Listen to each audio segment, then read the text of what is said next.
नमस्कार, good morning, सुप्रभात।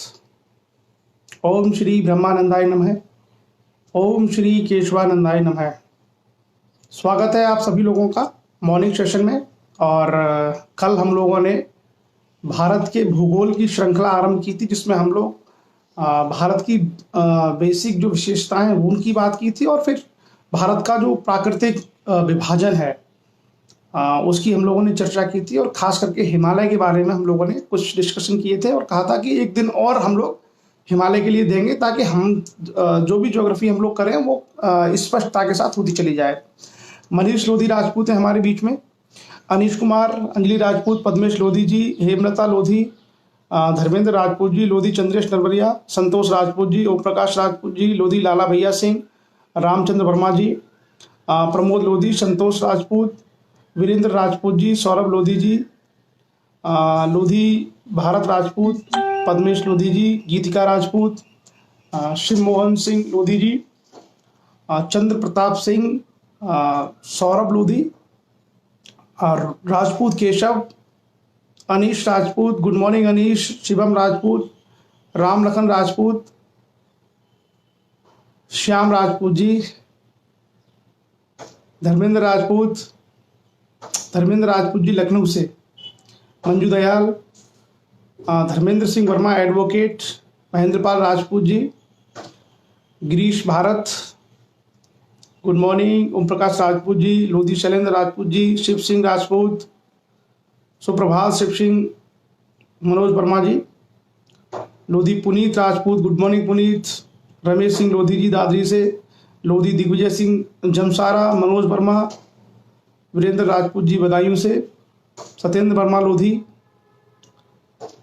Lodhi Ajit Lovansi, Shailendra ji, Lucky Rajput, Bhupendra Singh Lodhi good morning, Rishabh Rajput good morning, Vandana Rajput, doctor Monu Rajput good morning Monu, Sunil Lodhi Rajput, Ajay Singh Pawar, Ashish Rajput, Anurag Singh good morning Anurag, Lodhi Gajendra ji good morning, Harsh Lodhi from class 8 Rampur से good. उसके बाद चंद्रभान लोधी जी, ओम प्रकाश सिंह रोल ji, Samar Singh Rajput fine, Manish Rajput ji, Manoj Verma ji, Hariom Lodhi Rajput, doctor Somendra Kumar, Shyam Rajput good morning भाई, Gaurav Lodhi Rajput good morning, Nishad Manoj Verma very good morning Manoj ji, Brajesh Singh Lodhi ji, Shubham Rajput, rebel Mukesh Sen, advocate Ravi Rajput, Aarti Verma, Sanjay Rajput, Mukesh Rajput, Swami Brahmanand ji अमर रहे, हरिचरण फौजी साहब, मुकेश लोधी जी, ब्रजेश राजपूत, प्रदीप लोधी राजपूत, वंदना, कुलदीप राजपूत, अनूप कुमार वर्मा, पूनम राजपूत, दिनेश राजपूत जी अलीगढ़ छर्रा से गुड मॉर्निंग, जयराम राजपूत जी अयोध्या रुधौली से, Tulsiram Rajput ji very good morning, Subhash Chandra ji, Ashwini Kumar ji, doctor Digambar Dayal ji, Tinkuram Rajput ji, Shyamlal Lodha ji, Sanjay Rajput ji, Rajesh Lodhi Patkheda नमस्कार ji, doctor Sher Singh Kushwaha ji good morning, Kamlesh Kumar Rajput ji, Pradeep Lodhi Rajput, Narendra Lodhi ji, Swami ji अमर रहें, नरेंद्र सिंह राजपूत जी, मुकेश राजपूत, अनीश राजपूत, हरिमोहन राजपूत जी, डॉक्टर नारायण पटेल जी, सत्यपाल सिंह राजपूत जी, लोधी उर्वेंद्र जी, जुगराज सिंह जी, अनीश राजपूत जी, एडवोकेट रवि राजपूत जी, पवन राजपूत जी, सुप्रभात पवन जी, जितेंद्र राजपूत जी, डॉक्टर जितेंद्र राजपूत जी कैसे हैं जीतू भैया, स्वामी ब्रह्मानंदाय नमः, भूपेंद्र कुमार जी, सुभाष अलीगढ़ियन गुड मॉर्निंग, अलेंद्र सिंह जी, हरिओम जी, रिंकू राजपूत, मानवेंद्र सिंह राजपूत जी, Lodhi Bharat Rajput good morning Bharat, Gajendra Singh ji, Lakhan Singh Lodhi ji, Shyamlal ji, Shanu Lodhi, Sitaram Singraul, Santosh Kumar ji, engineer Omkar Lodhi Rajput, good morning. Advocate Ravi Rajput, जय ब्रह्मानंद जी, जय अवंती, गिरिराज सोलंकी, हमारे लक्ष्य के राष्ट्रीय अध्यक्ष आदरणीय धर्मपाल सिंह जी, अरविंद राजपूत जी लोधी, प्रशांत वर्मा मैनपुरी से, अजीत लोधी ललितपुर से, गजेंद्र सिंह परमार, चैनदास जंगेल साहब हमारे लक्ष्य छत्तीसगढ़ से, गुड मॉर्निंग साहब। राकेश सिंह राजपूत जी, रामकिशन राजपूत जी, जितेंद्र राजपूत जी, सुमन सिंह लोधी जी, शुभम सिंह राजपूत, इंजीनियर शीलेंद्र लोधी टूंडला, लक्ष्य फिरोजाबाद से, Subhash Rajput ji, Tinkuram Rajput ji, Ashok Kumar Lodhi ji, Girish Prapanna good morning, Radheshyam Kashyap good morning, Raviraj Mahesh Lodhi ji, Karera Shivpuri से, सुमन सिंह लोधी जी गुड मॉर्निंग, लोधी हरिओम राजपूत जी, राम मिलन जी, चलिए अमित शाक्य गुड मॉर्निंग, अमित कुंवर जी, देवीराम राजपूत जी, रामचंद्र वर्मा जी, गिरिराज सोलंकी जी, प्रदीप राजपूत जी, ओबीसी पुरुषोत्तम लोधी जी, रवि राजपूत जी, आशीष राजपूत जी, गौरव राजपूत। सो चलिए अब जो है काफी संख्या में लोग जुड़ चुके हैं और बाकी लोग जुड़ते रहेंगे और आज हम लोग आरंभ करेंगे हिमालय के बारे में अपनी आगे की चर्चा। तो कल के सेशन में हम लोगों ने देखा था कि कल हमने हिमालय का वर्णन देखा था कि हिमालय उत्तर से कुछ और है, जैसे लोधी प्रवेश राजपूत जी, एडवोकेट सुमेश राजपूत, शशि यादव लोधी, महेंद्र प्रताप राजपूत, कृष्ण गोपाल लोधी, लोकेश कुमार लोधी, एडवोकेट कमलेश राजपूत, पुष्पेंद्र राजपूत मैनपुरी से, अरविंद राजपूत, अभिनव रतन लोधी गुड मॉर्निंग, अभिनव, डॉक्टर चंद्रशेखर शास्त्री, संजय लोधी, जगत नारायण लोधी जी लखनऊ से गुड मॉर्निंग, सत्येंद्र लोधी, राजवीर कुमार, रोहित सिंह लोधी, विमलेश राजपूत, गुलाब लोधी, रवि राजपूत, देवेंद्र पटेल, राम मिलन जी, अमन राजपूत।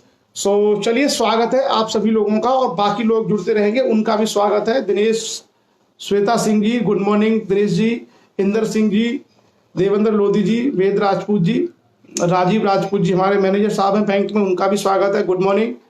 तो कल हम लोगों ने चर्चा की थी हिमालय के बारे में और हमने देखा था कि उत्तर से दक्षिण हमने हिमालय देखा था कि सबसे जो उत्तर का हिमालय है उसको हम लोग ग्रेट हिमालय या बृहत हिमालय कहते हैं और उसके बाद जो भारत की ओर नीचे बढ़ेंगे दक्षिण की तरफ तो बीच में है उसको मिडिल हिमालय या लघु हिमालय कहते हैं।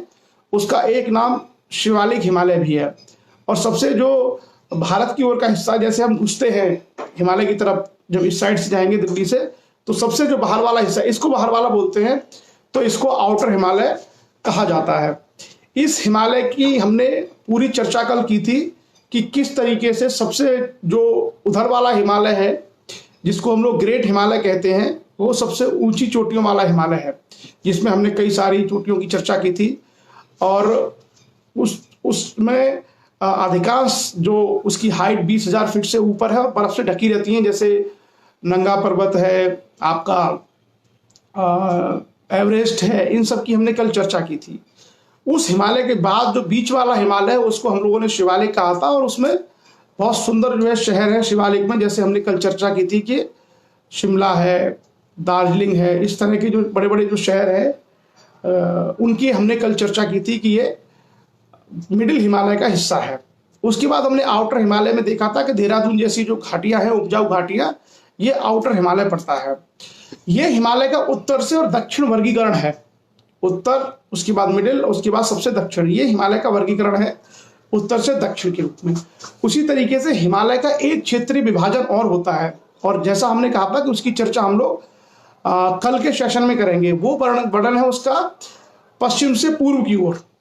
अगर हम लोग पश्चिम जैसे पाकिस्तान की तरफ जो हिमालय लगा हुआ है उस हिमालय से अगर हम शुरू करें तो पूरब में जो आसाम अरुणाचल तक का हिमालय है उस हिमालय का भी एक अपना अलग विभाजन है, उसकी भी अपनी अलग विशेषता है। क्लियर? तो उसका एक और विभाजन किया गया है ताकि लोगों को आसानी से यह समझ में आ जाए कि कौन से हिमालय में कौन कौन सा क्षेत्र है। अगर इस आधार पर हम देखें तो हिमालय को फिर से 5 भागों में बांटा गया है। आ, 5 भाग या मोटे तौर पर कहते हैं 4 भागों में। सबसे पश्चिम में जो पाकिस्तान की तरफ का जो हिस्सा है उस हिमालय को कहा जाता है पंजाब या कश्मीर हिमालय। पंजाब या कश्मीर हिमालय है पहला भाग जो सबसे पश्चिम में है। फिर हम और पूर्व की ओर बढ़ेंगे तो जो दूसरा हिमालय पड़ता है उसको कहते हैं कुमायूं हिमालय, और फिर उससे और पूर्व में बढ़ेंगे तो उसको बोलते हैं नेपाल हिमालय, और उससे और पूर्व में बढ़ेंगे तो आसाम हिमालय। तो जैसा हमने कहा था उत्तर से दक्षिण की ओर जब 3 तरीके से हिमालय को चोटियों की ऊंचाई के आधार पर बांटते हैं, उसी प्रकार जो उसका क्षेत्र है उस क्षेत्र के आधार पर हिमालय का अध्ययन पश्चिम से पूर्व तक 4 भागों में किया जाता है।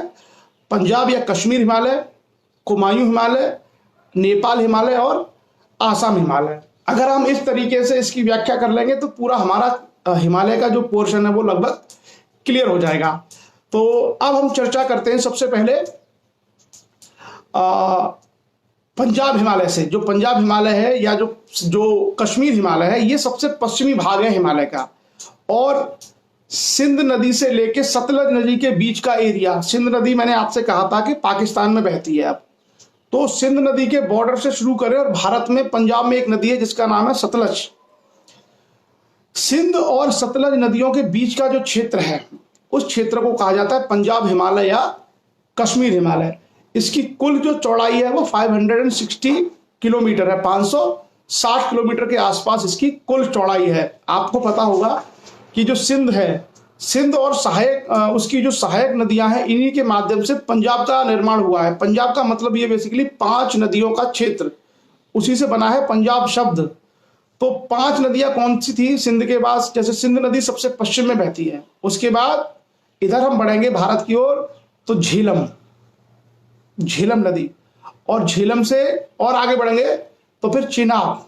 ये सारे नाम आपने सुने होंगे, सिंध नदी, झेलम नदी, चिनाब नदी। फिर उसके आगे भारत की ओर आएंगे तो रावी, और उसके बाद हम इधर आएंगे व्यास, और सबसे आखिर में क्या है? सतलज, जो इस समय वर्तमान भारत के पंजाब में बहती है, सतलज नदी। तो जो सिंध और उसकी 5 सहायक नदियां हैं इन्हीं से बहुत सारा उपजाऊ मैदान बना है पंजाब का। और सिंध नदी तो नीचे बढ़ते बढ़ते जहां पाकिस्तान का कराची शहर है वहां से निकलते हुए मिलती है वो आपके अरब सागर में, उससे पाकिस्तान का बहुत बड़ा क्षेत्र कवर होता है। पाकिस्तान बेसिकली आप ये समझ सकते हैं कि पाकिस्तान की जीवन दायिनी है सिंध नदी। सिंध नदी का पाकिस्तान के लिए बहुत बड़ा महत्व है। और पहले अगर हम भारत के इतिहास में चर्चा करें तो हम पाएंगे कि भारत के इतिहास में सिंध नदी के किनारे बहुत बड़ी सभ्यता ने जन्म लिया था, जिसको हम लोग सिंधु घाटी की सभ्यता के नाम से जानते हैं, इंडस वैली सिविलाइजेशन, जिसका एक नाम है हड़प्पा सभ्यता। उसी सिंध नदी के किनारे मोहनजोदड़ो, चुनरीदड़ो, इस तरह के बड़े बड़े शहर बने थे प्राचीन काल में। तो सिंध नदी का बहुत बड़ा ऐतिहासिक महत्व है, सिंध नदी का भौगोलिक महत्व है, ऐतिहासिक महत्व है और बहुत बड़ा आर्थिक महत्व है। क्लियर? और अगर हम उत्तर पश्चिम सीमा पे बात करें तो हिंदू कुश जो पर्वत है, पाकिस्तान अफगानिस्तान के बॉर्डर से लगा हुआ जो हिंदू कुश पर्वत है वो इसकी पश्चिमोत्तर सीमा है, लास्ट पॉइंट है। अच्छा, कई बार क्या होता है कि कई बार क्वेश्चन ये आता है कि हमें जो नदियां हैं उन नदियों का क्रम पूछा जाता है कि ये नदियां पश्चिम से पूर्व तक किस तरीके से हैं।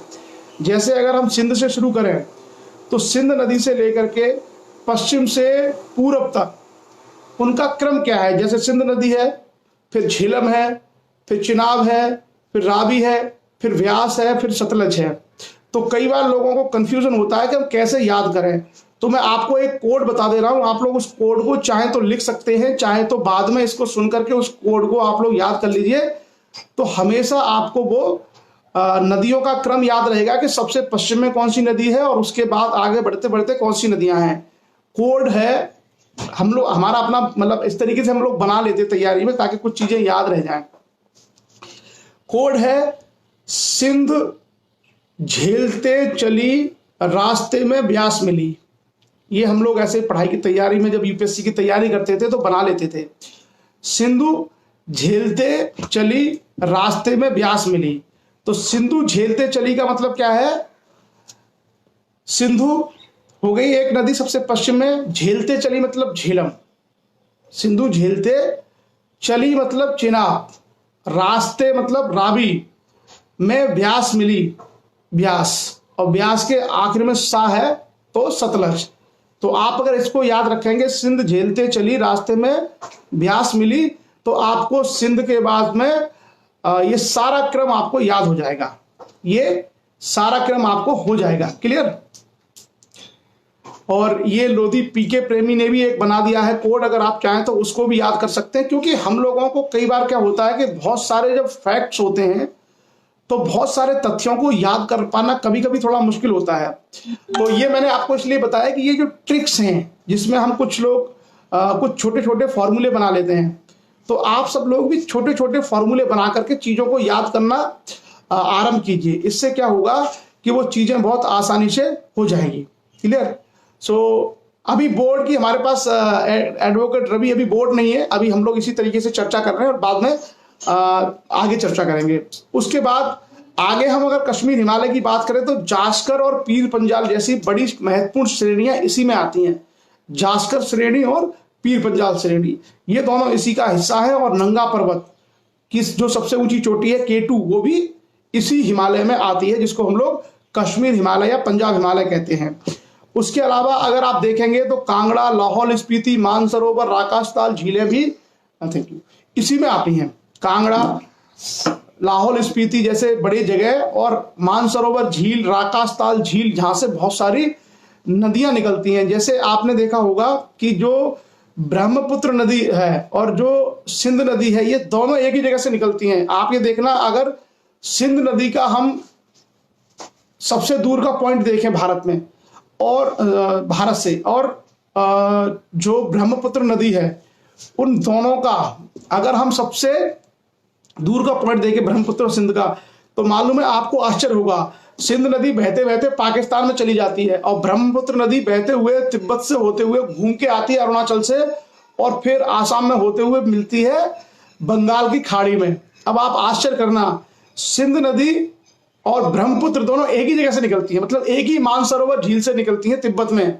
और आप ये देखना कि उनके बीच में दूरी कितनी हो जाती है, मतलब दोनों के बीच में 3000 किलोमीटर। यही तो प्रकृति है, प्रकृति की खूबसूरती यही है कि सिंध नदी और ब्रह्मपुत्र नदी दोनों एक ही मानसरोवर झील से निकलती हैं, लेकिन जो वो बहती हैं तो भूमि का ढलान इस तरीके का है कि दोनों के बीच में 3-3.5 किलोमीटर की दूरी, मतलब आश्चर्य है ये, इतनी दूरी हो जाती है दो नदियों के बीच में। तो ये खासियत है भूगोल की, जिसमें पृथ्वी का घुमाव, पृथ्वी का एक तरीके से उच्चावच जिसको बोलते हैं ऊपर नीचे होना, वो मायने रखता है। कराकोरम आपने सुना होगा, कराकोरम बहुत प्रसिद्ध पर्वतमाला है कश्मीर हिमालय में। उसके अलावा कश्मीर हिमालय में केसर जाफरान की खेती होती है कश्मीर घाटी में, और यहाँ पर 1500 मीटर से लेकर के 3500 मीटर की ऊंचाई तक वन मिलते हैं, जिसमें देवदार, स्प्रूस, श्वेत सनोवर, चीड़ और नुकीले पत्तियों वाले जो बर्फ को झेल सके उस तरह के इसमें हमें वृक्ष मिलते हैं। किसमें? कश्मीर हिमालय में। तो कश्मीर हिमालय के बारे में अगर इतने फैक्ट्स हम लोग याद रखते हैं तो वो हमें बहुत सुविधा होगी चीजों को आगे करने में। दूसरा मैंने कहा कि कश्मीर हिमालय में ही एक ग्लेशियर है, सियाचिन ग्लेशियर, जिसे दुनिया का सबसे ऊंचा युद्ध क्षेत्र कहा जाता है। दुनिया का सबसे ऊंचा जगह है जहां लड़ाई होती है सियाचिन को लेके भारत और पाकिस्तान के बीच में, और शायद 72 किलोमीटर उसकी कुल सियाचिन ग्लेशियर की कुल लंबाई है, और उस पे आधिपत्य को लेकर के भारत और पाकिस्तान की सीमा हमेशा लड़ती रहती है। और वहां पर नौकरी करना, सेना में काम करना सबसे टफ जॉब है, क्योंकि वहाँ टेम्परेचर हमेशा माइनस रहता है, हमेशा बर्फ रहती है, और उस माइनस टेम्परेचर में दोनों देश की सेनाएं वहां पर अपनी ड्यूटी करती है सियाचिन ग्लेशियर में। कई बार आपने देखा होगा कि बर्फीले तूफान आ जाते हैं, तो बर्फीले तूफान आने के कारण कई बार बहुत सारे ऐसे हादसे भी हो जाते हैं, कई बार जवान जो है बर्फ में दब जाते हैं। ग्लेशियर का मतलब होता है हिम नदी, ग्लेशियर का मतलब है हिम नदी, ऐसी नदी जो बर्फ के रूप में बहती है। तो वो टेम्परेचर अगर थोड़ा बहुत इधर होता है तो वो बर्फ के टुकड़े जो है बहना शुरू कर देते हैं हल्के हल्के।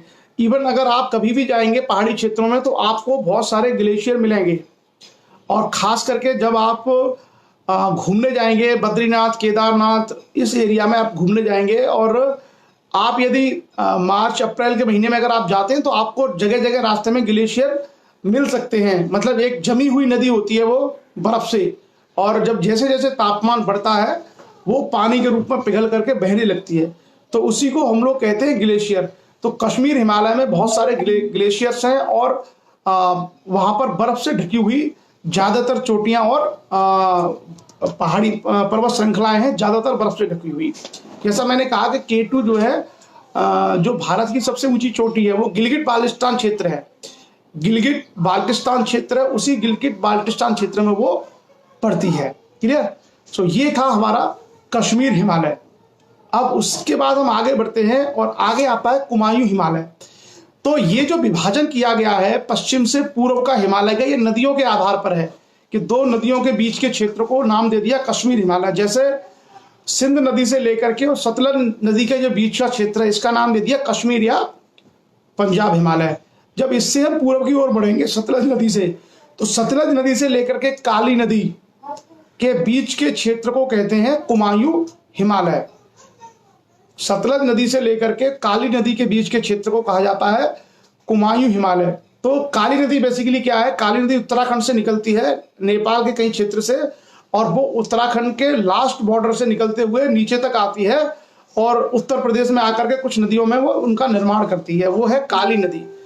तो इसमें बेसिकली हिमाचल प्रदेश का कुछ हिस्सा, क्योंकि सतलज नदी हिमाचल प्रदेश में भी है, तो कुछ हिस्सा हिमाचल प्रदेश का और बाकी पूरा का पूरा उत्तराखंड इसमें आता है, इसलिए इसका प्रसिद्ध नाम है कुमायूं हिमालय। आप लोग कभी अगर उत्तराखंड गए होंगे तो उत्तराखंड में आपने दो हिस्से देखे होंगे।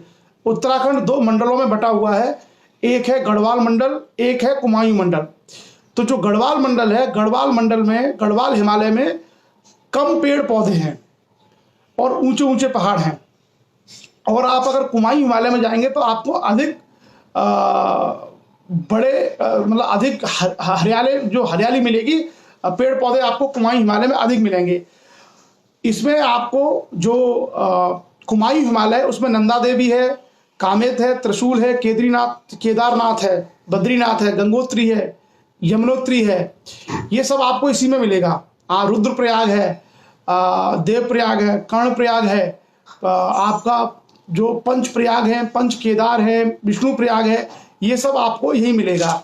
बहुत खूबसूरत और देखने वाले स्थान आपको कुमायूं हिमालय में मिलते हैं। आप यदि देहरादून जाते हैं और देहरादून से जब आप ऊपर हिमालय की ओर चढ़ते हैं तो आपको हरिद्वार, ऋषिकेश से भी आप जा सकते हैं। हरिद्वार और ऋषिकेश से भी आप जा सकते हैं। तो ऋषिकेश से जब आप ऊपर चढ़ेंगे तो ऋषिकेश से ऊपर चढ़ने पर आपको ये सारे के सारे प्रयाग मिलेंगे। ऋषिकेश से आप ऊपर जाएंगे तो आपको ये सब देवप्रयाग, कर्णप्रयाग, विष्णु प्रयाग, रुद्रप्रयाग, ये सब मिलेंगे। और यहाँ पे अलग अलग जो है नदियां मिलती हैं। प्रयाग का मतलब होता है दो नदियों का मिलन, उस एरिया को प्रयाग कहते हैं। तो जैसा इलाहाबाद या जिसको आजकल प्रयागराज कहते हैं, वहां पर गंगा और यमुना का संगम है, इसलिए उसको प्रयागराज कहते हैं। आप इसी तरीके से गंगा नदी के उद्गम की ओर बढ़ेंगे अगर गंगोत्री की ओर, तो आप हरिद्वार और ऋषिकेश अगर आप आएंगे तो हरिद्वार और ऋषिकेश से जब आप ऊपर बढ़ेंगे तो आपको ये देवप्रयाग, जहाँ पर भागीरथी और नदियां, बाकी नदियां मिलती हैं, तो आप देखते जाएंगे, कहीं भागीरथी मिलेगी, कहीं पिंडर मिलेगी, कहीं करनाली मिलेगी। इस तरीके से बहुत सारी नदियां आपको मिलेंगी अलग अलग प्रयाग पर। और वो पूरा का पूरा बद्रीनाथ तक आप चले जाइए तो बद्रीनाथ तक, एक तरफ बद्रीनाथ है, एक तरफ केदारनाथ है, तो वहां तक आपको ये सब मिलेंगी, अलग अलग नदियां मिलती हुई, और बड़ा स्पष्ट उनका पानी होता है। मतलब आपको दिख जाएगा, एक का पानी हरा है, एक का हल्का सा गंदा सा पानी है, एक का पानी हल्का सा मतलब दूसरे कलर का है, कलरलेस है। इस तरीके से आपको ये जो नदियां हैं जो अलग अलग संगम पर मिलती हैं, चाहे वो प्रयागराज हो, जो चाहे आपका देवप्रयाग हो, चाहे रुद्रप्रयाग हो, चाहे कर्णप्रयाग हो, सब जगह वो सारी चीजें आपको मिलती हुई दिखाई देंगी और बड़ा सुंदर लगता है। कभी अगर आपको अवसर मिलता है जाने का, खास करके पहाड़ी क्षेत्रों में घूमने का, तो आपको ये सारी की सारी नदियों के संगम आपको मिलेंगे। और जो हम लोग पढ़ते हैं किताबों में, रुद्रप्रयाग, देवप्रयाग, कर्णप्रयाग, विष्णु प्रयाग, ये सारे प्रयाग आपको मिलेंगे। और गंगा की जो सहायक नदियां हैं, वो गंगा की सारी सहायक नदियां भी आपको मिलेंगी। जैसे गंगा की सहायक क्या है? पिंडर नदी है। गंगा की सहायक क्या है? अलकनंदा, भागीरथी। ये जो अलकनंदा, भागीरथी, पिंडर, यही सारी नदियां मिल करके ऋषिकेश में आप, या देवप्रयाग कह सकते हैं, बेसिकली देवप्रयाग के बाद ये सारी नदियां क्या कहलाती हैं? गंगा। देवप्रयाग से आगे इनके सबके अलग अलग नाम हैं। जैसे जो गंगा है वो बेसिकली भागीरथी है, कुछ छोटी नदियां और उसमें आके मिलती हैं, पिंडर मिलती है, अलकनंदा, इस तरीके से नदियां उसमें आकर के मिलती है। और उसके अलावा कुमायूं हिमालय में अगर आप जाएंगे तो कुमायूं हिमालय में आपको ये आपका नैनीताल तक का क्षेत्र उसमें समाहित रहता है। और ये कहा कि जो नदियों का जो कलर है उसके पीछे क्या रीजन रहता है? नदियों का जो जल है उसका जो रंग है, उस रंग के पीछे वजह ये होती है कि नदी कैसी चट्टानों से निकल के आ रही है। अगर नदी ठोस चट्टानों से, जिसको हम लोग बोलते हैं आग्नेय शैल्स या मजबूत चट्टानों से निकल के आ रही है, तो उसमें अवसाद कम आएंगे, और अब सेडिमेंट्स, अवसाद जैसे टूट फूट के पत्थर, मिट्टी अगर कम आएंगे, मजबूत चट्टानें हैं, तो अगर ये कम आएंगे तो इसका ये होगा कि नदी, सॉरी एक मिनट मैं लगाता हूं बेटा,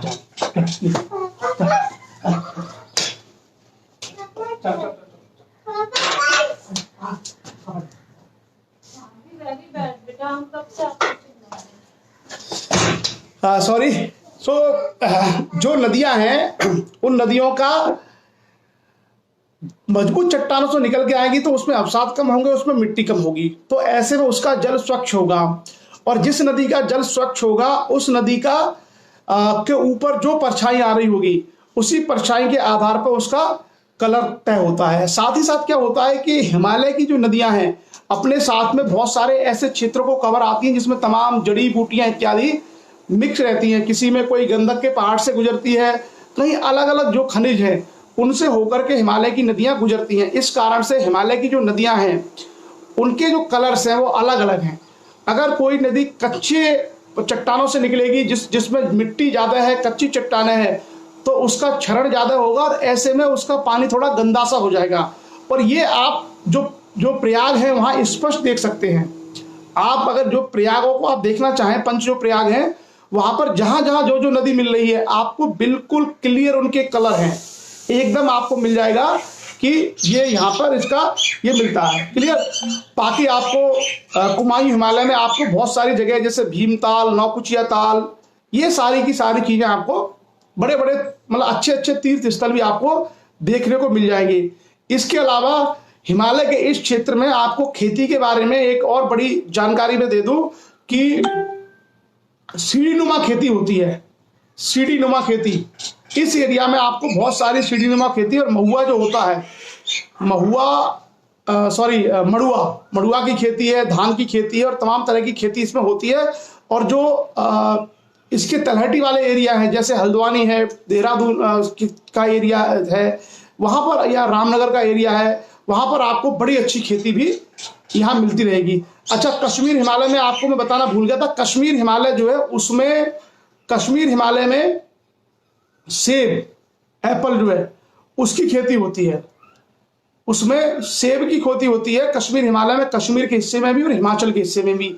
लेकिन जो कुमायूं हिमालय है, कुमायूं हिमालय में आपको सेब की खेती नहीं मिलेगी, लेकिन अखरोट वगैरह इधर भी आपको मिल जाएंगे जो कश्मीर हिमालय में मिलते हैं। और सेब इसके बाद आप भारत में पूरे हिमालय में बढ़ेंगे ईस्ट की तरफ, जैसे आप यदि आएंगे कुमायूं हिमालय के बाद आसाम इत्यादि हिमालय में आपको सेब की खेती नहीं मिलेगी, बाकी सब मिलेंगे। और जो एप्पल की खेती होती है, सेब की जो खेती होती है, वो आपको उसी एरिया में मिलेगी जो कश्मीर हिमालय था। तो ये जो हमारा हिमालय है ये कुमायूं हिमालय है और ये लगभग 320 किलोमीटर लंबा है। और भारत में सबसे ज्यादा लोग जो घूमने जाते हैं अब वो इसी हिमालय में घूमने जाते हैं। मुझे लगता है जो चार जो धाम हैं, चार धाम जो है यहाँ सबसे फेमस है, गंगोत्री, यमुनोत्री, केदारनाथ और बद्रीनाथ। उसके अलावा पंचप्रयाग है, ऋषिकेश है, हरिद्वार है, ये भी बहुत प्रसिद्ध जो है पर्यटक स्थल है, देहरादून है, मसूरी है।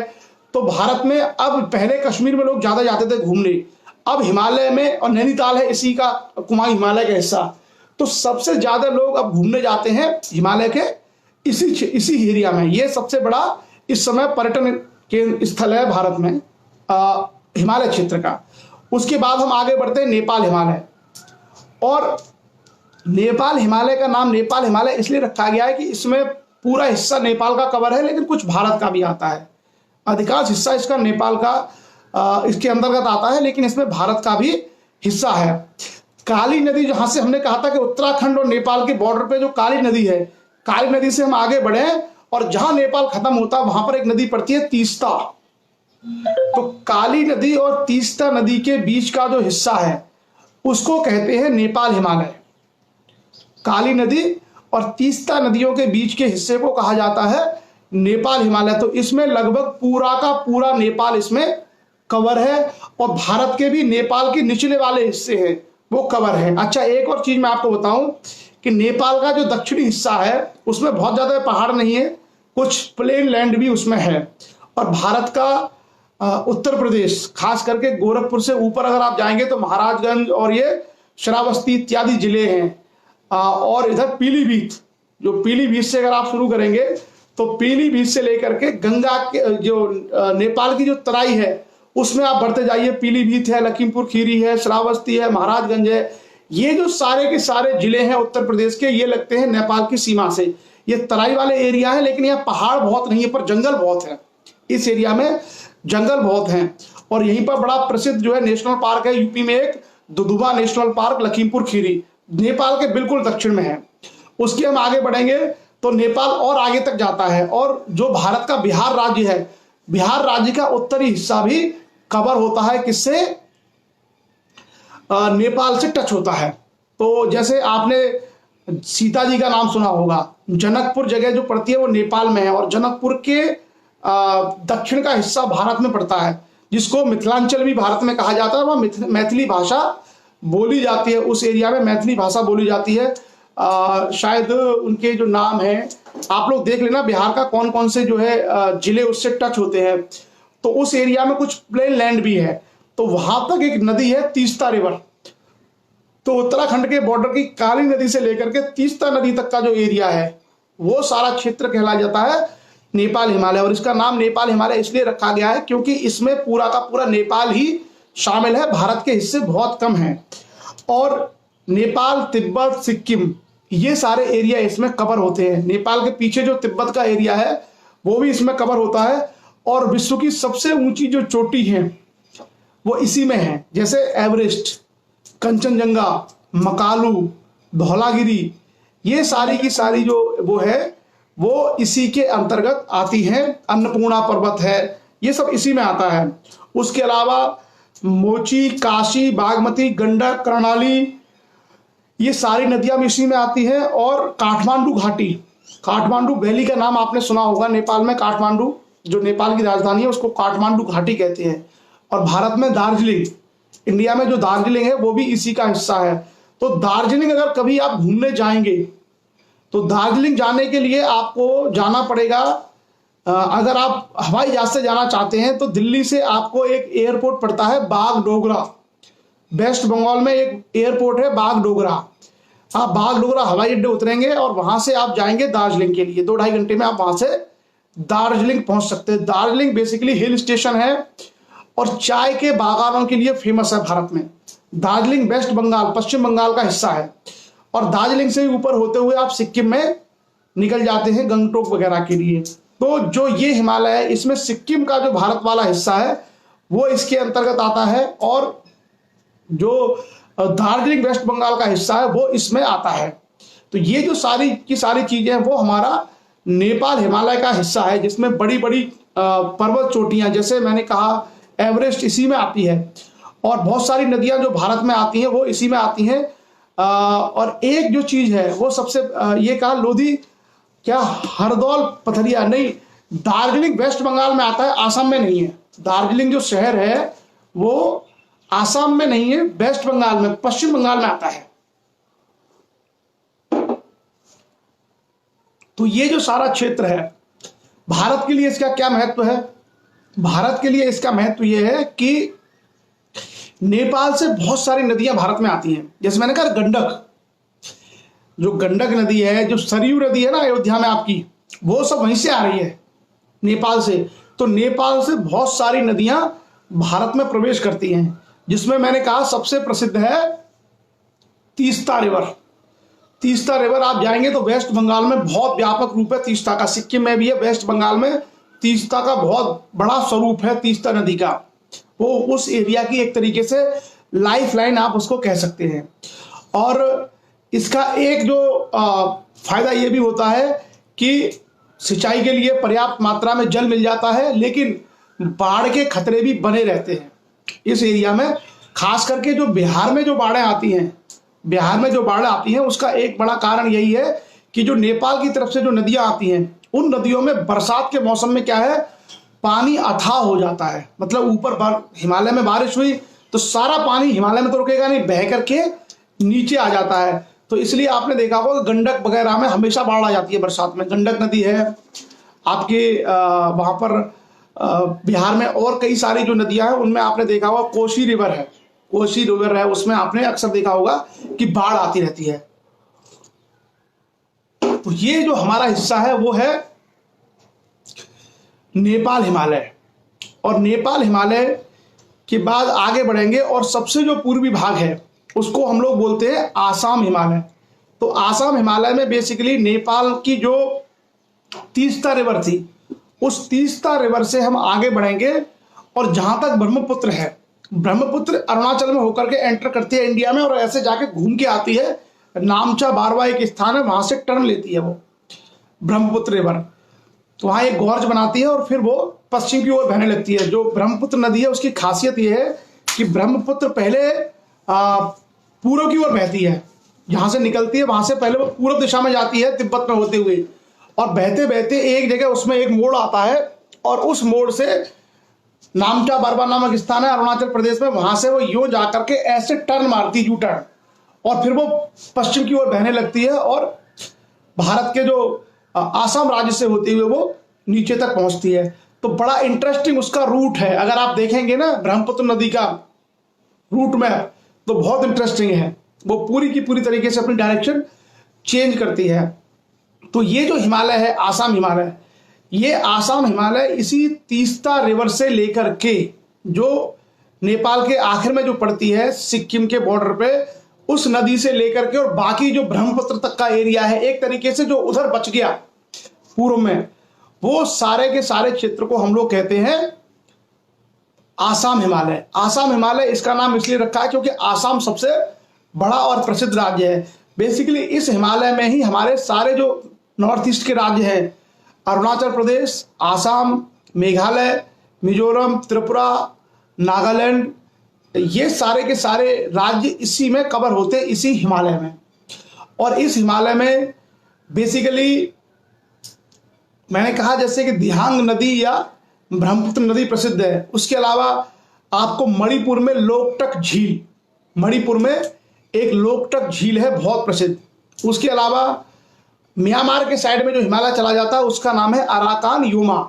मेघालय के अंदर 3 बड़ी प्रसिद्ध श्रेणियां हैं, जिसका मैंने आपसे पहले भी जिक्र किया था कि गारो, खासी, जयंतिया, ये पठार भी कह सकते हैं, या एक तरीके से ऊंचे एरियाज है किसमें, आसाम हिमालय में। आसाम हिमालय में आपको बहुत अधिक जैव विविधता देखने को मिलेगी। आसाम हिमालय में बहुत ज्यादा बायोडाइवर्सिटी है और यहाँ पर सदाबहार वन होते हैं। इस एरिया में एवरग्रीन फॉरेस्ट पाए जाते हैं क्योंकि सबसे ज्यादा वर्षा भारत में मानसून की हिमालय में इसी क्षेत्र में होती है। जो भारत में मानसून की बारिश होती है, उस मानसून की बारिश का सबसे ज्यादा प्रभाव इसी क्षेत्र में पड़ता है हिमालय की। तो इस क्षेत्र में पेड़ पौधे जीव जंतु बहुत अधिक हैं, इसलिए इस क्षेत्र को कहा जाता है कि इसमें बहुत अधिक बायोडाइवर्सिटी यानी जैव विविधता है, इसमें जो आसाम हिमालय है। और आसाम हिमालय में, आसाम में एक नेशनल पार्क है, उस नेशनल पार्क में आपको एक विलक्षण प्राणी मिलता है जिसको कहते हैं एक सींग वाला गेंडा, राइनो, इंडियन राइनो। आपने देखा होगा, बहुत प्रसिद्ध है वो आसाम का जो नेशनल पार्क है उसमें राइनो। उसके बाद हम देखें कि हिमालय की और क्या क्या बेसिक खासियतें जिसके आधार पर हम लोग हिमालय को जान पाएं। तो हिमालय में बहुत सारे पेड़ पौधे मिलते हैं। जैसे अगर हम एकदम ऊपरी भाग में चले जाएंगे तो ऊपरी भाग में हमको नुकीली पत्ती के पेड़ मिलेंगे, जैसे देवदार है, चीड़ है, शनोवर है। इस तरह के पेड़ पौधे मिलेंगे। उसके नीचे आएंगे तो हमको फिर साल है, सागौन है, इस तरह के पेड़ भी हम लोगों को मिलेंगे और चीड़, तमाम तरह के पेड़ हम लोगों को मिलेंगे। उसके अलावा एवरग्रीन फॉरेस्ट भी हमको मिलेंगे बहुत सारे, जिनकी लकड़ी बहुत काम आती है। हिमालय के जो जंगल हैं इनकी लकड़ी बहुत काम आती है और इसलिए आपने देखा होगा कि तराई के एरिया में टिम्बर के काम बहुत होते हैं, मतलब लकड़ी के काम बहुत होते हैं।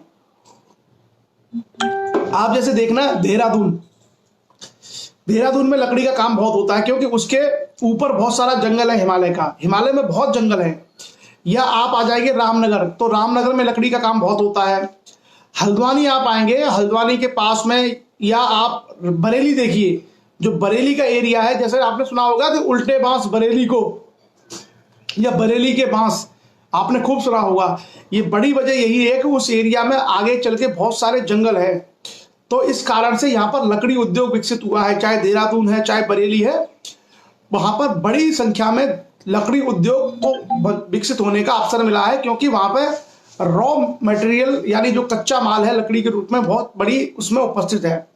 आप यदि नॉर्थ ईस्ट भारत में जाएंगे, खास करके आसाम, हिमालय में, तो वहां पर लकड़ी के बहुत सारे आइटम बनाते हुए वहां के स्थानीय लोग आपको मिल जाएंगे, और खास करके बांस के, बम्बू की बहुत सारी चीजें वहां पर लोग बनाते हैं, तो वो उनकी आजीविका का भी साधन है। उसके अलावा बहुत सारे फल हैं, फ्रूट्स वाले जो ट्रीज हैं, ये भी हिमालय में, जैसे हमने सेब देखा, इस तरीके से बहुत सारे पेड़ और वनस्पतियां वहां मिलती हैं। एक और खास बात है कि हिमालय में संभवतः भारत की सर्वाधिक जड़ी बूटियां मिलती हैं। जड़ी बूटियां जो है, तो इसको हम कह सकते हैं कि बहुत ऐसी जैव विविधता हिमालय क्षेत्र में है जिसका लाभ फार्मा इंडस्ट्रीज में, लकड़ी उद्योग में और तमाम तरीके से, बाकी जो हमारा हाइड्रो पावर है, जैसे हिमाचल में आप जाएंगे, उत्तराखंड में जाएंगे, तो बहुत सारी नदियों पर डैम बना करके जल विद्युत का उत्पादन किया जाता है। जैसे टिहरी डैम सुना होगा आपने, उत्तराखंड में टिहरी डैम। उसी तरीके से सतलुज पे आपने देखा होगा भाखड़ा नंगल, बहुत सारे बड़े बड़े डैम्स आपको मिलेंगे जहां हाइड्रो इलेक्ट्रिक का निर्माण किया जाता है नदियों को रोक करके। तो एक बहुत बड़ी असेट ये है, क्योंकि हिमालय में जो नदियां हैं इनका वेग बहुत तेज है, ऊपर से ऐसे गिरती है पहाड़ से, तो इनका प्रभाव बहुत ज्यादा है, इसलिए इस ऊर्जा का उपयोग किया जाता है जल विद्युत को बनाने में। उसके बाद अगर हम देखें हिमालय की जो ऊंची चोटियां हैं, अगर 5-6 बड़ी चोटियों की हम बात करें, तो हिमालय में सबसे ऊंची चोटी है, उसका नाम है एवरेस्ट, जो 8,848 मीटर ऊंची है और नेपाल में पड़ती है। उसके अलावा एक चोटी है जो गिलगिट बाल्टिस्तान का एरिया है, यानी कश्मीर हिमालय का, उसका नाम है K2 गॉडविन ऑस्टिन। ये भारत की सबसे ऊंची चोटी है और इसकी हाइट है 8,611 किलोमीटर। उसके बाद कंचनजंगा है भारत में 8,598 किलोमीटर। मकालू है नेपाल में 8,481 किलोमीटर। धौलागिरी है नेपाल में 8,172 मीटर। नंगा पर्वत है भारत में 8,126 मीटर। अन्नपूर्णा चोटी है नेपाल में 8,078 मीटर। नंदा देवी है भारत में 7,817। नंदा देवी कहाँ है मैं आपको बताऊं, कभी आप घूमने जाइएगा बद्रीनाथ, तो बद्रीनाथ जब घूमने जाते हैं तो बद्रीनाथ से पहले एक हिल स्टेशन है जिसका नाम है औली। औली एक बहुत बड़ा हिल स्टेशन है औली। तो आप जब औली में जाएंगे तो औली से ये जो नंदा देवी है बिल्कुल स्पष्ट दिखती है। और नंदा देवी के पास में इस एरिया में कई और प्रसिद्ध चीजें हैं, जैसे आप नंदा देवी जो सबसे ऊंची चोटी है कुमाऊं हिमालय की, उसको आप देख सकते हैं। उसके अलावा वहां पर फूलों की घाटी है, वैली ऑफ फ्लावर्स, बहुत सुंदर एक फूलों की घाटी है जहां हमेशा एक सीजन में बहुत अच्छे फूल खिलते हैं, ये भी हिमालय में है। और valley of flower national park है। उसके अलावा वहां पे हेमकुंड साहिब है, सरदारों का तीर्थ स्थल, हिंदुओं के तीर्थ स्थल में वहां पर बद्रीनाथ है। और भारत का इस क्षेत्र से जब जाएंगे तो सबसे आखिरी गांव माना भी वहीं पड़ता है। तो आप ये सारी चीजें देख सकते हैं और वहां पर ट्रैकिंग वगैरह कर सकते हैं। गर्मियों के लिए बहुत अच्छा डेस्टिनेशन है औली। आप अगर गर्मियों में जाते हैं तो आपको बहुत अच्छा वहां मिलेगा। उसके बाद अगर हम हिमालय की श्रेणियों की बात करें कि कौन कौन सी रेंजेज हिमालय में हैं, तो जो प्रमुख रेंज है उसमें आपकी जास्कर रेंज है, कराकोरम रेंज है, लद्दाख श्रेणी है, कैलाश श्रेणी है, कैलाश पर्वत जहां से आपने वो मानसरोवर और कैलाश यात्रा होती है वो भी हिमालय का हिस्सा है।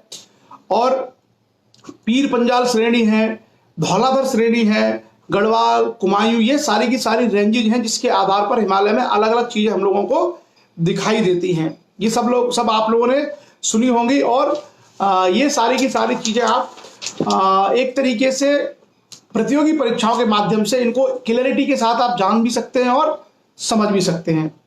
उसके बाद आता है कि हिमालय का हमारे लिए महत्व क्या है। जो हिमालय पर्वत है, इस हिमालय पर्वत का क्या महत्व, क्या इंपॉर्टेंस है।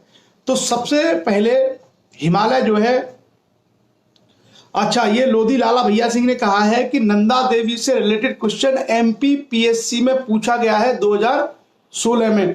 मैंने कहा ना, जितनी चीजों की हम लोग चर्चा कर रहे हैं ये सब चीजें घूम करके, जैसे वैली ऑफ फ्लावर्स जो फूलों की घाटी नेशनल पार्क है, इससे कई बार क्वेश्चन आए हैं। नंदा देवी से भी आपके सवाल आते रहते हैं। एवरेस्ट को लेकर के तो न जाने कितने क्वेश्चंस कंपटीशन एग्जाम्स में आ गए हैं। तीस्ता रिवर को लेकर के, और जो कल हमने पासों की बात की थी, जैसे नाथुला दर्रा हो गया, आपका जोजिला दर्रा हो गया, सिक्किलो हो गया, माना दर्रा है, नीति दर्रा है, ये सारे क्वेश्चंस आते रहते हैं। आज भी जो हम चर्चा कर रहे हैं कि हिमालय क्षेत्र में पश्चिमी हिमालय क्या है, कुमायूं हिमालय क्या है, नेपाल हिमालय क्या है, आसाम हिमालय क्या है, इसमें बहुत सारे फैक्ट की हमने बात की। नदियों की चाहे बात हो, चाहे पर्वत चोटियों की बात हो, चाहे वहां पर जीव जंतु और वनस्पतियों की बात हो, ये सारे के सारे क्वेश्चंस किसी न किसी रूप में पूछे जाते रहते हैं और बेसिकली हमें जानकारी होनी चाहिए। उसके अलावा भी ये पढ़ने के क्रम में बहुत काम आने वाली चीजें हैं। जब हम लोग पढ़ाई करते हैं तो उस क्रम में बहुत काम आने वाली चीजें हैं। इसलिए छोटी छोटी जानकारी होती हैं, लेकिन छोटी छोटी जानकारी ही बहुत बड़ी बन जाती है। जैसे उत्तराखंड में नेशनल पार्क है जिसका नाम है कार्बेट नेशनल पार्क और राजाजी नेशनल पार्क। तो राजाजी नेशनल पार्क है देहरादून के पास, जो हाथियों के लिए प्रसिद्ध है, देहरादून से लेकर के ऋषिकेश के बीच में। और जो कार्बेट नेशनल पार्क है वो ऋषिकेश के ईस्ट में है और पीलीभीत बरेली तक वो पहुंचता है, बहुत बड़ा है वो। तो वहां आपने देखा होगा कि कार्बेट नेशनल पार्क मेरे ख्याल से भारत का सबसे बड़ा राष्ट्रीय पार्क है। उसको लेकर के बहुत सारे क्वेश्चन पूछे जाते हैं प्रतियोगी परीक्षाओं में। तो ये जो सारी चीजें हैं, जैसे यह हमने कहा कि जो राइनो है, गैंडा जो है एक सींग वाला, वो आसाम में ही मिलता है।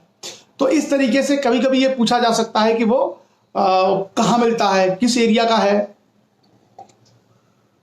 ये वनस्पति कहाँ मिलती है। जैसे अभी हमने चर्चा नहीं की कि जो मासिन राम एक जगह है मेघालय में, वहां सबसे ज्यादा वर्षा होती है भारत में। मासिन राम में सबसे ज्यादा जगह होती है, चेरापूंजी नहीं है अब क्या है, मासिन राम जगह है मेघालय में, वहां सबसे ज्यादा वर्षा होती है भारत में।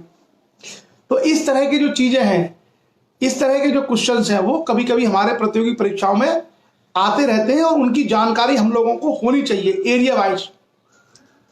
जैसे सिक्किम में एक बहुत खूबसूरत जानवर मिलता है जिसका नाम है रेड पांडा, लाल पांडा। तो लाल पांडा भी आप जो है बहुत सुंदर होता है, छोटा होता है, बिल्ली की तरह का, बहुत सुंदर होता है। उसको लेकर के कई बार क्वेश्चंस आते हैं। तो हम लोगों को ये जो जैव विविधता है हिमालय की, वनस्पतियां हैं हिमालय की, या जलवायु है हिमालय की, उसको लेकर के सवाल आते हैं।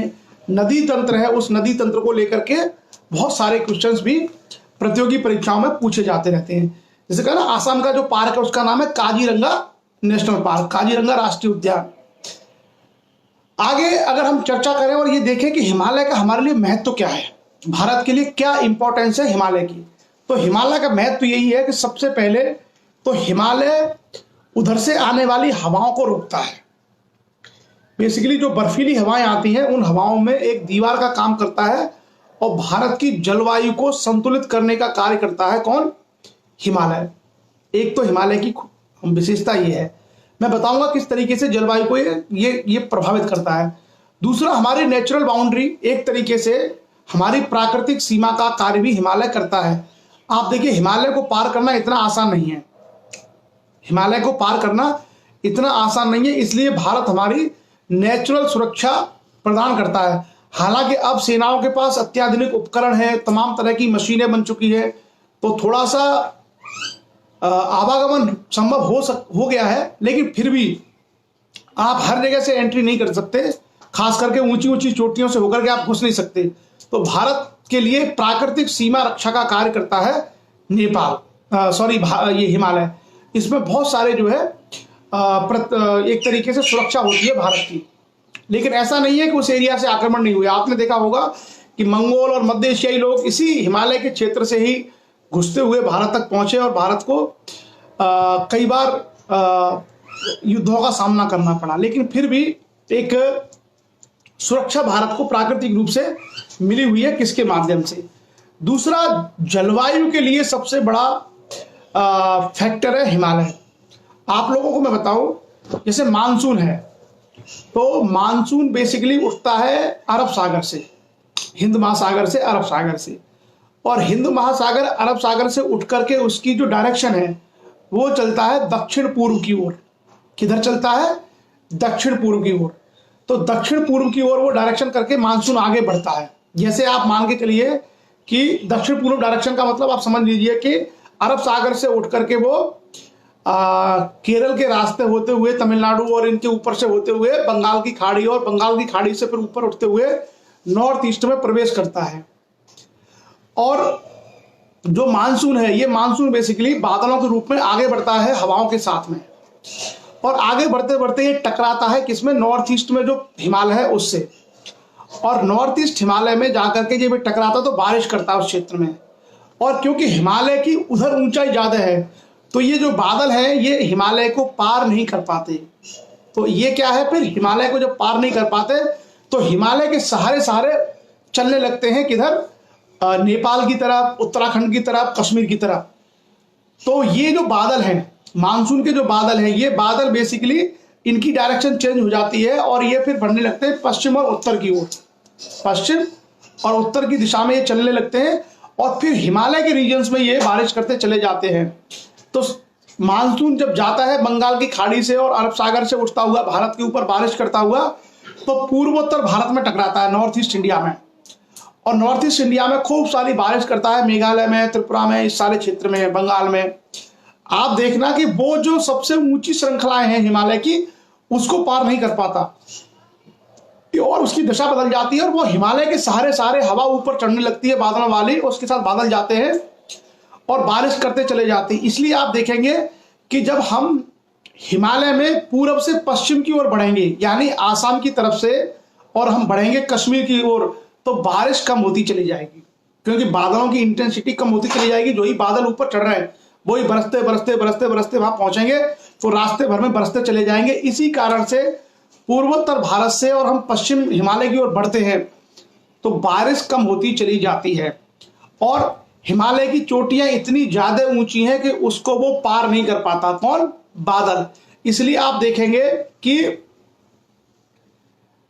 जो ऊंचे हिमालय के क्षेत्र में बारिश नहीं होती, जैसे लद्दाख जो है हिमालय का ऊंचा क्षेत्र है, तो वो जो ऊंचा क्षेत्र है वहां तक बादल पहुंच ही नहीं पाते, इसलिए उस एरिया में बारिश बहुत कम होती है, बहुत कम बारिश क्षेत्र में होती है। आमतौर पर जो बारिश नीचे होती है वैसी बारिश वहां नहीं पहुंच पाती, और हिमालय की ऊंची चोटियों के उस साइड में बारिश नहीं हो पाती। उस जो ऊंची चोटियां हैं उसको बारिश पार नहीं कर पाती। क्लियर? तो ये मानसून के पैटर्न को डिसाइड करता है कौन? हमारा हिमालय।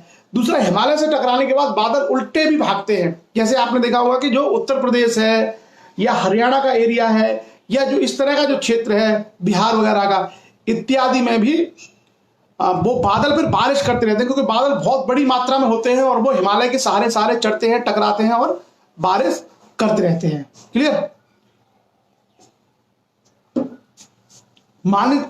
मानसराम जो है वो है सबसे वर्षा वाला क्षेत्र। अब चेरापूंजी नहीं रहा, तो आप लोग याद रखना मानसिनराम है मेघालय में, वो सबसे ज्यादा वर्षा का क्षेत्र है।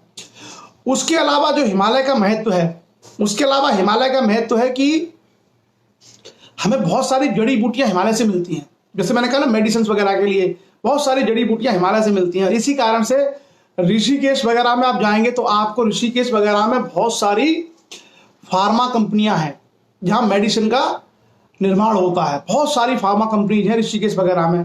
तो हिमालय जड़ी बूटियों के लिए भी बहुत प्रसिद्ध है। मतलब अलग अलग तरह के वहां पर वनस्पतियां हैं जिनका उपयोग दवाओं को बनाने के लिए किया जाता है।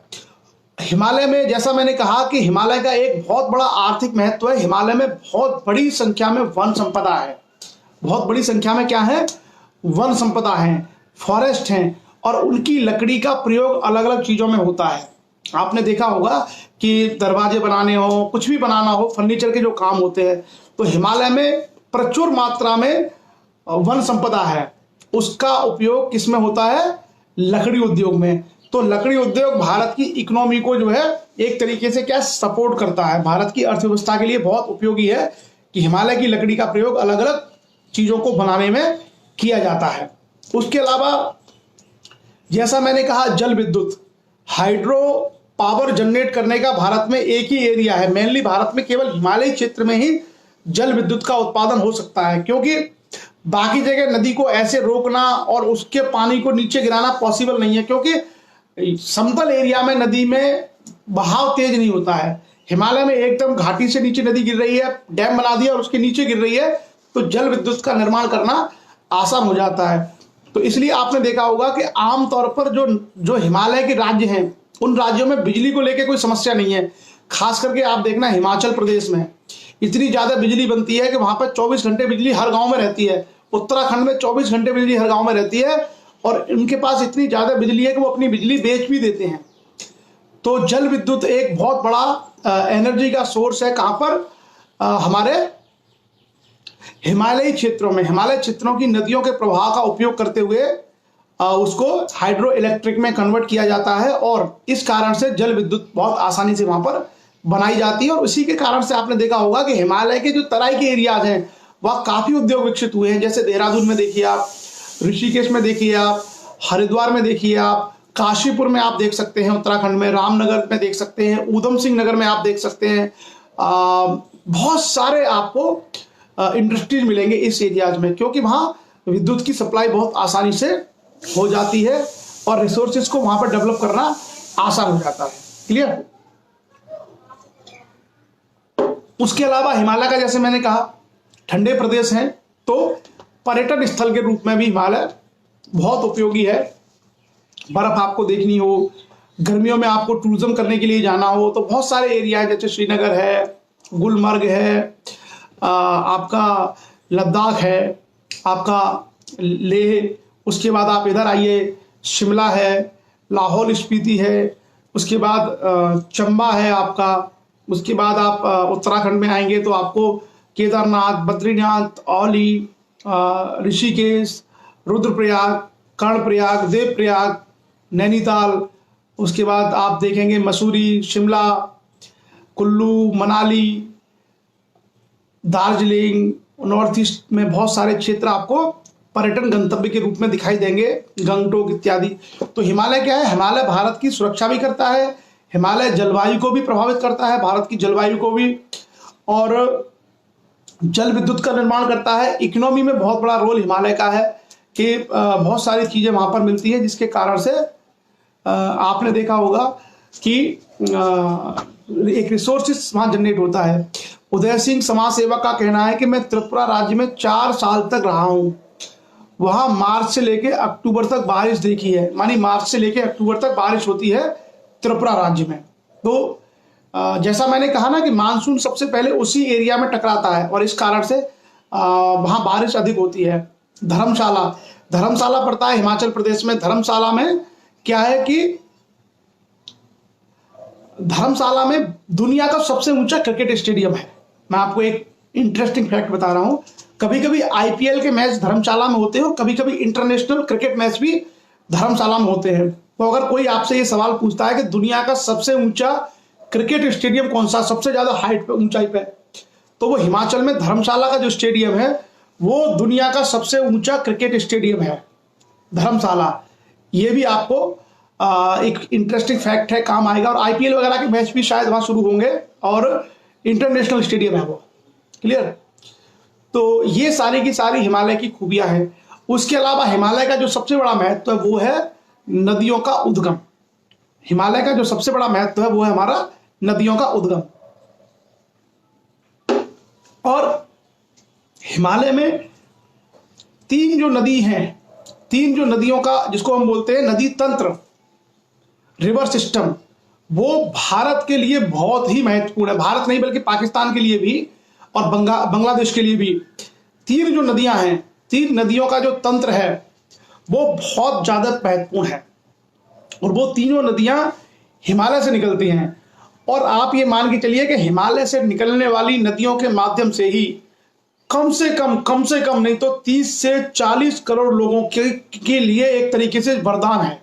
30 से 40 करोड़ लोगों के लिए हिमालय की नदियां वरदान हैं। कौन कौन सी नदियां हैं? सबसे पहला जो नदी तंत्र है उसका नाम है सिंधु नदी तंत्र। जो सिंधु नदी है, जिसको हम लोग इंडस रिवर कहते हैं, जिसका उद्गम मानसरोवर झील से होता है तिब्बत में, और वो भारत के उत्तरी हिस्से को टच करते हुए पाकिस्तान में होते हुए अरब सागर में चली जाती है।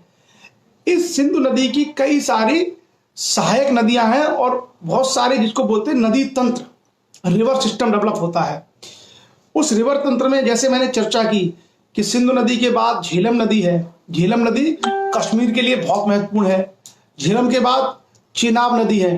चेनाब भी आपने सुना होगा, कश्मीर और पंजाब के लिए बहुत महत्वपूर्ण है। रावी नदी है।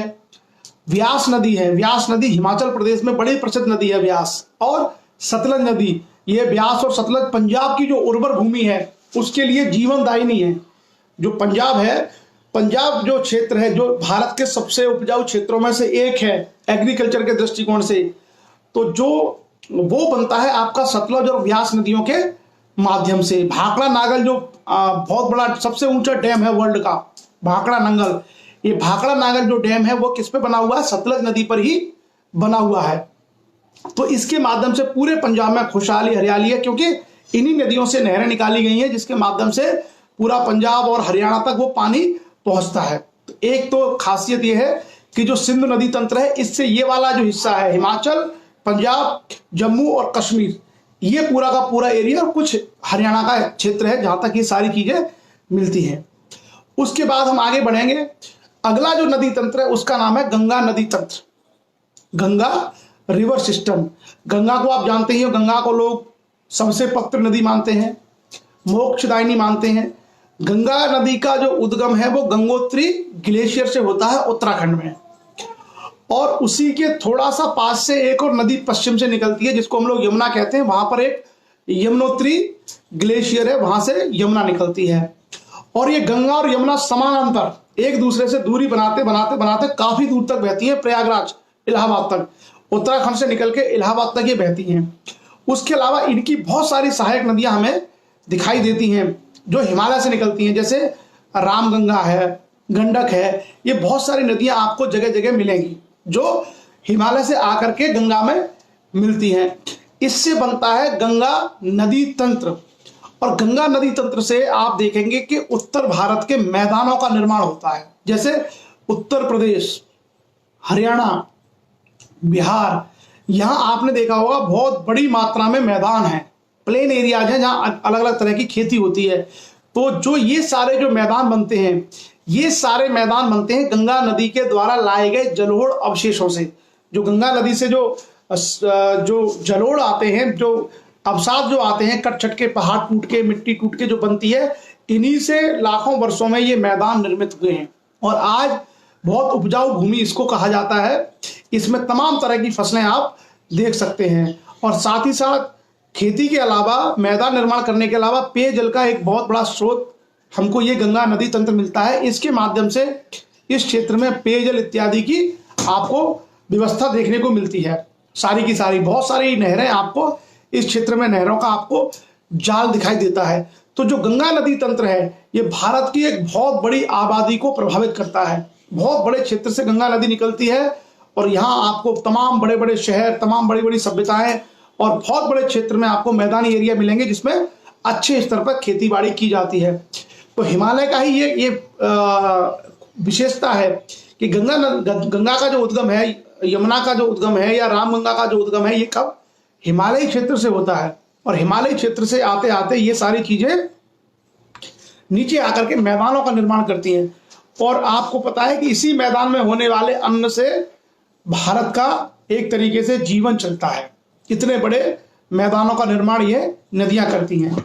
एक और जो नदी तंत्र है भारत के लिए हिमालय से, उसको बोलते हैं ब्रह्मपुत्र और उसकी सहायक नदियां। तो जैसा मैंने कहा कि ब्रह्मपुत्र भी मानसरोवर से निकलती है। हालांकि नदियों के बारे में हम लोग अलग से एक सेशन करेंगे, रिवर्स के बारे में एक सेशन अलग से करेंगे, और उसमें सारी भारत की जो नदियां हैं उन सारी नदियों की चर्चा हम लोग करेंगे। कौन सी नदी कहां से निकलती है, किसकी लंबाई कितनी है, कौन कौन से राज्यों से गुजरती है, उसकी सहायक नदियां कौन कौन सी है, ये चर्चा के लिए हम लोग अलग अलग सेशन रखेंगे। फिलहाल तो हम हिमालय के उपयोग और उसकी महत्ता की बात कर रहे हैं कि उससे क्या क्या विकसित होता है। तो ब्रह्मपुत्र नदी मानसरोवर से निकलने के बाद अरुणाचल से भारत में प्रवेश करती है, और फिर आप देखना कि आसाम जो का जो क्षेत्र है, कितना उपजाऊ क्षेत्र है आसाम का, खास करके धान के लिए और बहुत सारी चीजों के लिए, वो सारा ब्रह्मपुत्र और उसकी सहायक नदियों के माध्यम से पूरा जो पूर्वोत्तर भारत है वो इससे विकसित होता है। इवन जो आज का बांग्लादेश है, आज का बांग्लादेश भी हमारा जो गंगा नदी तंत्र है, या जो तीस्ता है, या जो ब्रह्मपुत्र है, इन्हीं से बना हुआ है। बांग्लादेश में भी बहुत उपजाऊ भूमि है, बांग्लादेश में बहुत उपजाऊ भूमि है, और ये जो सारी उपजाऊ भूमि है बांग्लादेश की, वो भी आपने देखा होगा कि कुछ ब्रह्मपुत्र के एरिया से, कुछ तीस्ता, और बाकी आपका जो गंगा है, इन्हीं से जो है वो बनता है। तो 40-50 करोड़ लोगों की लिए ये जो नदियां हैं ये लाइफ लाइन है। इन्हीं नदियों के माध्यम से 40-50 करोड़ लोगों का जीवन संचालित होता है। तो बहुत बड़ी महत्ता है मानव सभ्यता के संचालन के लिए इन नदियों की। तो ये पूरा का पूरा जो हमारा स्टडी है वो है हिमालय। हिमालय की हमने दोनों तरीके से चर्चा की, और ये भारत का सबसे उत्तरी क्षेत्र है जो पश्चिम से लेकर के पूर्व तक फैला हुआ है, लगभग 2400 किलोमीटर। इस सारे एरिया की हमने भौतिक विशेषताओं की जानकारी ली, चोटियों के बारे में, नदी तंत्र के बारे में, वनस्पतियों के बारे में, श्रेणियों के बारे में। ये जो सारी की सारी चीजें हैं वो आपको बहुत काम भी आएंगी, और हमें पता भी होना चाहिए कि हिमालय का कौन सा हिस्सा क्या है, कहां पर कौन कौन से तीर्थ स्थल है, धार्मिक स्थल है या पर्यटन स्थल है। इसकी जानकारी अगर हमें होगी तो हम अपने देश के बारे में बेहतर तरीके से बता पाएंगे। क्लियर? तो ये हिमालय का हमारा विवरण रहा। और एक माजुली आइलैंड बनता है, माजुली द्वीप, ब्रह्मपुत्र नदी में, आसाम में माजुली द्वीप है एक, जो किसी भी नदी में सबसे बड़ा आइलैंड है पूरे वर्ल्ड में। तो एक फैक्ट आप ये भी रखना कि जो ब्रह्मपुत्र नदी है वो आसाम में एक द्वीप का निर्माण करती है। द्वीप जानते हैं, आइलैंड का मतलब होता है जिसके चारों ओर पानी हो और बीच में टापू हो, उसको कहते हैं हम आइलैंड। क्या कहते हैं उसको? आइलैंड। तो जो माजुली जो आइलैंड है, माजुली जो द्वीप है, ये दुनिया का सबसे बड़ा रिवर द्वीप है। मतलब नदी के अंदर अगर कोई द्वीप है तो वो सबसे बड़ा माजुली है भारत में। वो पूरे विश्व का सबसे बड़ा द्वीप है। आमतौर पर आपने देखा होगा कि नदियों में छोटे छोटे आइलैंड बन जाते हैं, जैसे नदी रास्ता छोड़ गई, ऐसे घूम गई तो वहां पर कोई टापू बन गया। लेकिन माजुली बहुत बड़ा आइलैंड है, बहुत बड़ा द्वीप है, और उसको यही फीलिंग आती है जैसे कोई समुद्र के अंदर द्वीप है। तो माजुली द्वीप आप याद कर सकते हैं। उसके अलावा बंगाल के एरिया में सुंदरवन का क्षेत्र है, सुंदरवन का डेल्टा, वो भी आप देख सकते हैं। और हमारे डॉक्टर जितेंद्र राजपूत जी हैं, आप नवोदय विद्यालय में प्रवक्ता हैं बॉटनी के फिरोजाबाद में, इस चर्चा में जुड़े हुए हैं। उनकी जो मैडम है वो भी आसाम से हैं, उनकी शादी जो है आसाम से हुई है। वो बता रहे हैं कि उनकी ससुराल है आसाम में, डॉक्टर जितेंद्र राजपूत जी। और डॉक्टर जितेंद्र राजपूत जी जो है आपको वहाँ के खान पान कल्चर के बारे में बता सकते हैं। आप लोगों को अगर किसी को जानकारी चाहिए पूर्वोत्तर भारत की तो वो सारी जानकारी आपको दे सकते हैं। बेसिकली क्या है, कल्चर को हम लोग अलग से चर्चा करेंगे। कल्चर की जब हम बात करेंगे, कोई कल्चर में बहुत कुछ ऐसा आता है जो खान पान है, पहनावा है, बोली और भाषाएं हैं, वो एक अलग विषय, उसकी हम लोग अलग से चर्चा करेंगे। तो ये अभी जो हम लोग चर्चा कर रहे हैं वो सारा का सारा क्या है, भौतिक, एक तरीके से फिजिकल जो है ज्योग्राफी के बारे में हम लोग चर्चा कर रहे हैं। और पूर्वोत्तर भारत में कुछ जो झीलें हैं, लेक हैं, वो एक तो शायद मैंने देखा था मणिपुर में या मेघालय में कोई ऐसी एक लेक है, वो इतनी ज्यादा साफ है कि नाव में अगर आप बैठ के देखेंगे तो नीचे उसकी पूरी तलहटी साफ दिखती है। मैं उसका नाम भूल रहा हूं, मेघालय या मणिपुर में से किसी राज्य में एक इतनी सुंदर झील है भारत की, तो उस झील में आप अगर बोटिंग करने जाएंगे तो आपको तलहटी में सब कुछ दिखेगा, सारी वनस्पति सब दिखेगा आपको। और कभी कभार वो नाव भी जो है ऐसे लगता है जैसे उसकी आप प्रतिबिंब भी देख सकते हैं। तो भारत जैसे कहा ना कि इनक्रेडिबल इंडिया, इनक्रेडिबल इंडिया के नाम से हम भारत को जानते हैं, जहां इतनी ज्यादा खूबसूरती है। और कभी भी अवसर आपको मिलता है तो आप जा सकते हैं घूमने भारत के बहुत सारे क्षेत्रों में। अभी तो खैर लॉकडाउन है, लेकिन जब भी अवसर मिलता है तो पर्यटन आप जरूर करें और अलग अलग क्षेत्रों में घूम करके देखें कि भारत के किस किस क्षेत्र में क्या क्या चीजें हैं। ये डाब की कोई जगह है, लोधी पी के प्रेमी ने कहा है डाब की एक बहुत अच्छी जगह है। नहीं, चिल्का जो लेक है, चिल्का लेक उड़ीसा में है, चिल्का लेक नहीं है। तो डाब की शायद एक झील है वहां पर, और वो बहुत साफ सुथरा उसका पानी है। तो ये हमारी हिमालय पर परिचर्चा है। और इतनी ही चीजें भी अगर आपको याद रहती हैं तो उतनी ही चीजों से बहुत सारे सवालों के जवाब आप दे सकते हैं और भारत को समझ सकते हैं। तो आज हमने देखा हिमालय तंत्र क्या था, हिमालय की सारी चीजों की चर्चा हम लोगों ने कर ली। कल की चर्चा में हम लोग देखेंगे उत्तर गंगा के मैदान, मतलब जो गंगा के द्वारा निर्मित जो मैदान है उत्तर भारत के मैदान, उसमें गंगा के मैदान भी, ब्रह्मपुत्र के मैदान भी, और यहाँ की हम जैसे उत्तर प्रदेश में और बिहार में ये सब सारे मैदान बने हुए हैं, इन मैदानों के बारे में चर्चा करेंगे कि इन मैदानों में क्या क्या है, कैसे ये बने, कैसे अवसाद आए, किस तरीके से अवसाद जमा हुए, कछार किसको कहते हैं, आपने देखा होगा कि बांगर क्या है, खादर क्या है, ये सब इस एरिया में ही डेवलप हुए हैं। बांगर है, खादर है, ये जो सब बने हैं इन सबको हम देखेंगे परत की तरह कि एक परत से दूसरी परत कैसे डेवलप हुई और किस तरीके से उत्तर के मैदानों का विकास हुआ, और उन मैदानों के माध्यम से एक अलग ही संस्कृति और एक अलग ही भौगोलिक क्षेत्र हम लोगों को दिखाई देता है। तो ये चर्चा हम लोग कल करेंगे, और कल हम उत्तर भारत के मैदान लगभग कंप्लीट कर लेंगे एक दिन में, और उसके बाद हम लोग आगे बढ़ेंगे प्रायद्वीपीय पठार की ओर, फिर समुद्र तट के मैदान, और उसके बाद द्वीप। तो हमारा प्रयास ये है कि 15 से 20 सेशन में अगर हम चाहें तो भारत का जो भूगोल है 15 से 20 दिन में हम एक एक चीज, नदियों को भी जान लेंगे, जो भारत की भूगोल की भौतिक विशेषताएं वो भी जान लेंगे, मानसून को जान लेंगे, झीलों को समझ लेंगे, पहाड़ पर्वत चोटियां, खेती बाड़ी, ये सब चीजें हम लोग समझ सकते हैं 15 से 20 दिन में। और इतना अगर ज्योग्राफी हमने समझ लिया तो आप ये मान के चलिए कि भारत को भी अच्छे तरीके से जान लेंगे, और साथ ही साथ जो प्रतियोगी परीक्षा इत्यादि है उसमें भी हमें काम आएगा। तो आज के सेशन में हिमालय के लिए इतना ही। ये कहा है हरिमोहन राजपूत जी ने कि उमियम झील है, उमियम झील है, उसी झील में शायद ऐसा है कि पानी इतना साफ है कि आपको पूरी झील नीचे तक दिखती है। और अब हम बढ़ते हैं आज के सेशन में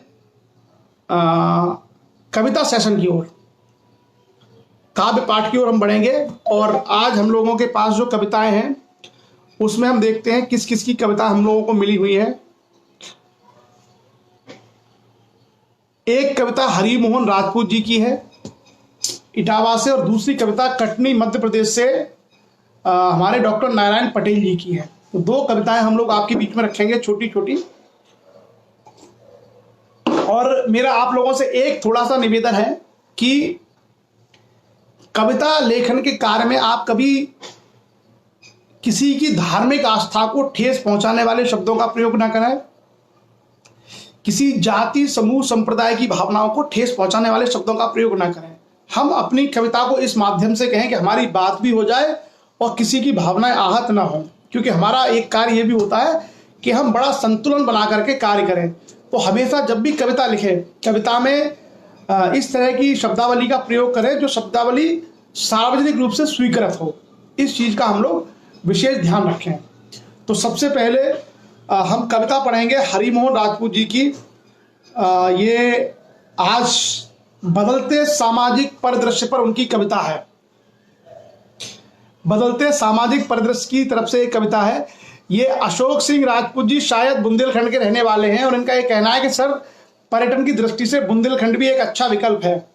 तो हम लोग बुंदेलखंड के ऊपर भी चर्चा करेंगे। और बुंदेलखंड में जो टूरिस्ट प्लेसेस हैं, जैसे खजुराहो है, जैसे कालिंजर है, और राठ स्वामी जी की पावन भूमि, वो तो हमारे लिए तीर्थ स्थल है। झांसी है, आपका ओरछा है, उसके अलावा पुराने जो किले हैं उसको हम लोग उनकी हम लोग चर्चा करेंगे और आपको बताएंगे कि बुंदेलखंड में कौन कौन से टूरिस्ट डेस्टिनेशन है घूमने के लिए।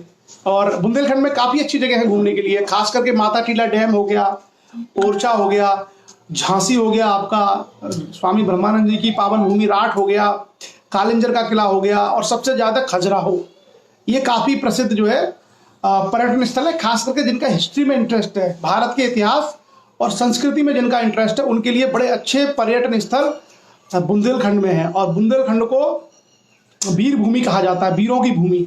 बुंदेलखंड के लोगों को बहादुर और वीर कहा जाता है। भारत के इतिहास में अगर हम इस तरीके से देखें तो कुछ कुछ क्षेत्रों में लोगों की पहचान और खासियत रही है। तो बुंदेलखंड के जो लोग हैं उनकी पहचान रही है साहस और निर्भीकता। तो चलिए हरिमोहन राजपूत जी की कविता से हम शुरू करते हैं, और कविता का शीर्षक है बदलता सामाजिक परिदृश्य। बदलता सामाजिक परिदृश्य शुरुआत है, पढ़े लिखो मेहनत तुम कर लो, पढ़ो लिखो मेहनत तुम कर लो, नहीं रही अब दिल्ली दूर। पढ़ो लिखो मेहनत तुम कर लो, नहीं रही अब दिल्ली दूर, थोड़ा पढ़ लिख करके दादा कैसे हो जाते थे मशहूर। थोड़ा पढ़ लिख करके दादा कैसे हो जाते थे मशहूर। पहले टीवी नहीं होता था, फिल्म देखना बात थी दूर। पहले टीवी नहीं होता था, फिल्म देखना बात थी दूर। रेडियो पर ही सुनते थे बीबीसी विविध भारती के सुर। कंप्यूटर मोबाइल टैबलेट हर घर में है मौजूद, सारी दुनिया मुट्ठी में है फिर भी शिक्षा से क्यों दूर। तो एक बहुत अच्छा बदलते हुए परिवेश में आपकी कविता है कि आजकल बहुत सारे संसाधन हैं आपके पास और आप यदि चाहें तो इनका प्रयोग कर सकते हैं। मोटा खाना और पहनना, पहले की जो कल्चर थी, मोटा खाना और पहनना सब थे तंदुरुस्त भरपूर। मोटा खाना और पहनना सब थे तंदुरुस्त भरपूर। पहले कढ़ाई में बनती थी पूड़ी, पहले कढ़ाई में बनती थी पूड़ी, अब लग जाता है तंदूर। गांव गांव में होते थे दंगल, दिखता कोई न अब सूर। सूर मतलब बहादुर। गांव गांव में होते थे दंगल, दिखता कोई नहीं अब सूर। क्रिकेट वीडियो गेम नहीं था, गिल्ली डंडा था मशहूर। क्रिकेट वीडियो गेम नहीं था, गिल्ली डंडा था मशहूर।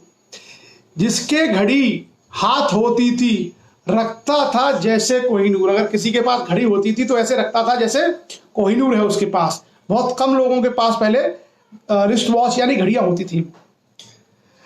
सब्जी हरी नहीं होती थी, अगर हरी सब्जी नहीं होती थी तो लोग क्या खाते थे? सब्जी हरी नहीं होती थी, खाते थे दाल अरहर तूर। खाते थे दाल अरहर तूर। पहले सूखी रोटी चटनी खाने को थे मजबूर। पहले सूखी रोटी चटनी खाने को थे मजबूर। अब बच्चों को रोज चाहिए बर्गर चाउमीन और मंचूर। अब बच्चों को रोज चाहिए बर्गर चाउमीन और मंचूर। तब मिठाई में मिलती थी खीर दही और खंडचूर।